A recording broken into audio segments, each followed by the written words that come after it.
поступил вопрос от Ани из Москвы. Мгм. Ей часто снится сон по одному и тому же мотиву.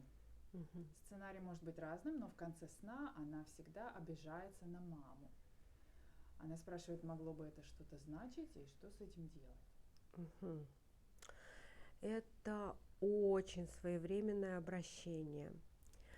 Насколько я понимаю, то, что происходит, и поскольку у меня нет прямо сейчас фотографии Ани, но я, в принципе, представляю, о ком идет речь, то есть я могу до нее дотянуться. И, соответственно, то, что я вижу, это то, что человек стремится к развитию и к лучшей жизни. И это и послужило тем, что ее подсознание начало показывать ей, в чем загвоздка. То есть у нее получается, что повторяющийся сон, да, и в конце которого она обижается на маму. Мгм. То есть подсознание ей показывает, что ее развитие может быть успешным, если она проработает блок. О каком блоке идет речь? Значит, сознание – это то, что мы видим, да, это наша повседневная жизнь. Подсознание – это то, где у нас хранится информация о вечности, о предыдущих жизнях, воплощениях, да, и то, что мы стараемся тщательно забыть, уже находясь в этой жизни. Значит, что происходит? Вы, например, вот что-то у вас стоит, да, перед глазами, вы это видите, и каждый день вы это понимаете, что оно вот здесь стоит. А потом вдруг вам показалось, нет, вот это вот, оно страшное, оно мне не нравится, оно мне приносит боль. И закрыли в шкафчик. Ну так вот, что такое блок? Это энергетическая такая субстанция, она может выходить на физический уровень в виде болезней и препятствий, фобий, страхов, потому что вот все негативное, что вы в это вложили, вы все это в себя загнали внутрь. И иногда, вот, кстати, сейчас люди уже научились фотографировать ауры, эти блоки совершенно физически видны, энергетические блоки. Значит, ситуация следующая. Ей повезло, во-первых. Анечка, тебе невероятно повезло. Почему? Потому что твое подсознание до тебя достучалось. Огромное количество людей, сделав себе такие блоки, потом, даже достигнув успеха в жизни во всех сферах, которые они хотят, да, все равно где-то там внутри не чувствуют удовлетворения. И это делает блок. Или, например, они пытаются рвануть куда-то наверх к лучшей жизни, а что-то их держит внутри, да. Они мечтают, например, о какой-то там, да, какой-то должности, и когда они пытаются ее занять, то вот этот блок внутри, именно отношений с родителями, он вас держит. Почему? Потому что он полон страха. Что такое ребенок и что такое мама? Ребенок – это в полном смысле слова часть тела мамы. Примерно до полугода ребенок даже не ощущает себя отдельной частью от мамы.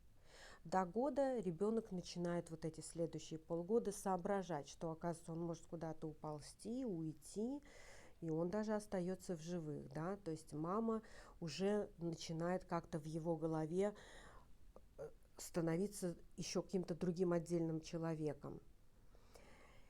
До 3 лет ребенок уже развивается как личность. Все, что вы воспитали в своем ребенке до 3 лет, это и есть то, что будет из этого человека весь остаток его жизни. Это называется программирование своего ребенка. Значит, когда вы обижаете своего ребенка до вот этих 3 лет, это все уходит так глубоко в подсознание, что иногда взрослый человек даже не понимает смысла своих поступков, да, он несчастен и даже не понимает, почему. Вроде все хорошо, все есть, а счастья нет. А почему? Ну, например, потому что ребенка очень много обижали до этих 3 лет, а он это не помнит. А вот когда уже идет становление личности, скажем, до 15 лет, да, до 18 лет, это уже, считай, формируется взрослая личность. И когда от родителей, особенно от мамы, как в данном случае с Аней случилось, приходит вот этот весь поток бесконечных обид, да, а ведь это очень сложно потом всю жизнь это все нести. И ребенку, как часть мамы, да, ему очень сложно противостоять маме. Понимаете? Этот маленький ребенок, он еще не сформировавшаяся личность, потому что личность формируется где-то лет 20-25 окончательно.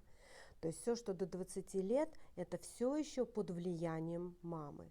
А мама, помним, да, часть мы ее тела. Соответственно, она для нас а-ля такой бог. Соответственно, мы блокируем это все в себе. Мы не можем сказать: мам, ты что, идиотка, ты зачем вот так со мной поступаешь? Нет, потому что это мама. Соответственно, что? Вот эта боль от несправедливости мамы мы прячем внутри.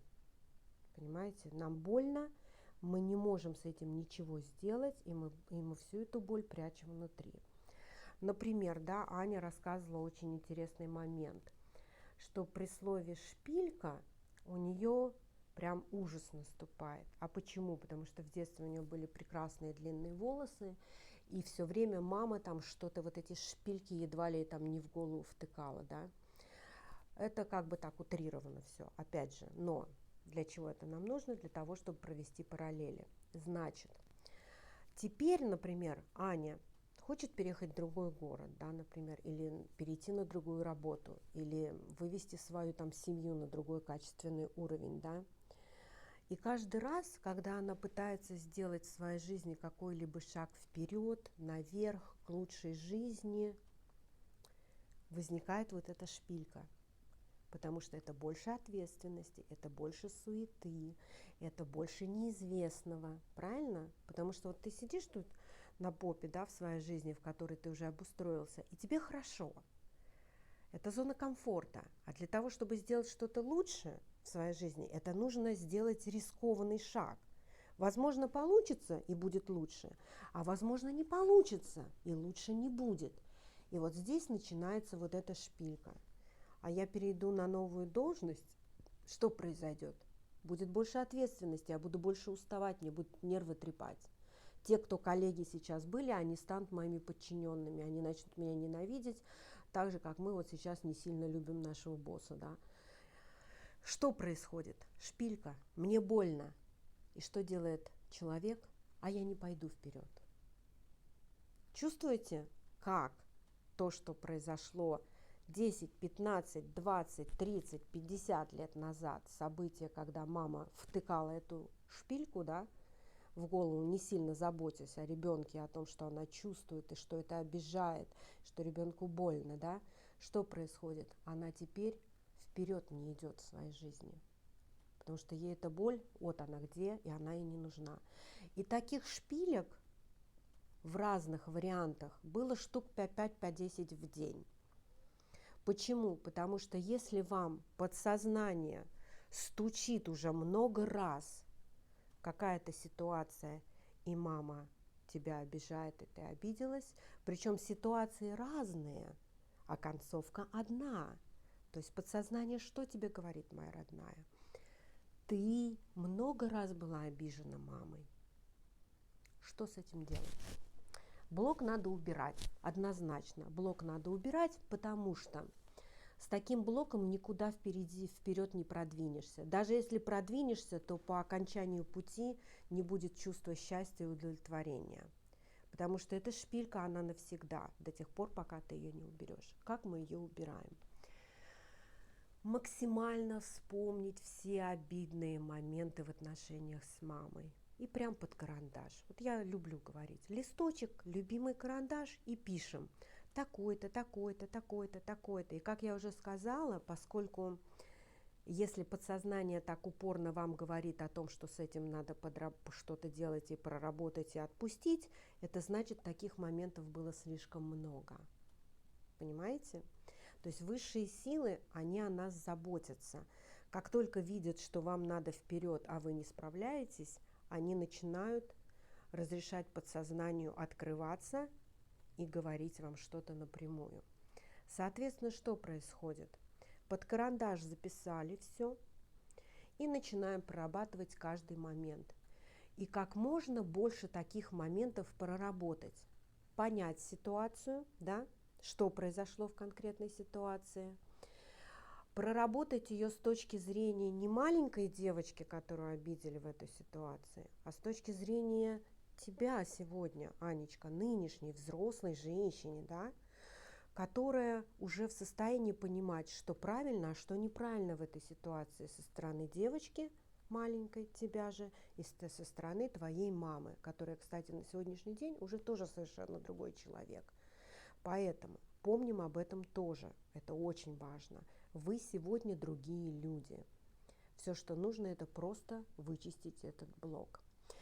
Если вы начинающий человек, да, развиваться, то это будет достаточно сложно. Это нужно будет аккуратненько, тихонечко, шажочек за шажочком, эпизод за эпизодом вспоминать и раскапывать.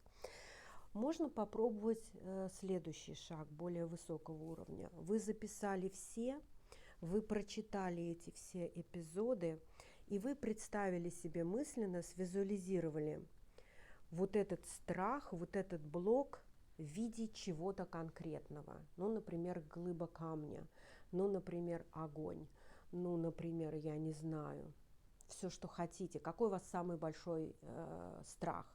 Представьте, вот это что-то такое страшное, вас пугающее. Да, вот все любят работать с камнями почему-то. Все говорят, я вот представляю это, как будто такая вот скала на моем пути, и мне нужно ее пройти. И я всегда говорю так. Ты просто говоришь вот этой скале, да, или вот этому мраку, или вот этому вот чего-то там вы придумали себе, свизуализировали. Вы просто говорите, все мои обиды на маму, все те случаи, когда моя мама меня обижала, я понимаю, она хотела мне добра. И вот сейчас это другой человек, и я сейчас другой человек. Я больше не маленькая девочка, или я там больше не маленький мальчик. Я взрослый человек, я сильный, умный человек. Раз у меня хватает мозгов смотреть, да, вперед и понимать, что мне нужно идти вперед и развиваться, и становиться лучше человеком, значит, я в состоянии тебя осознать. Поэтому будь добр. Камень, мгла, огонь, я не знаю, ветер, ураган. Будь добр, товарищ, уходи из меня. И вы начинаете просто, вот как вы это понимаете, как нужно с камнем. Вы просто берете его и уменьшаете, уменьшаете, уменьшаете, уменьшаете. У кого-то эта техника возьмет, например, полдня, у кого-то, например, возьмет не полдня, а 5 минут, но в следующий раз придется вернуться. То есть одна женщина мне рассказывала, что она придумала все свои страхи облачить в пожар. Ей везде несколько дней чудилось пожара, она даже запах дыма чувствовала.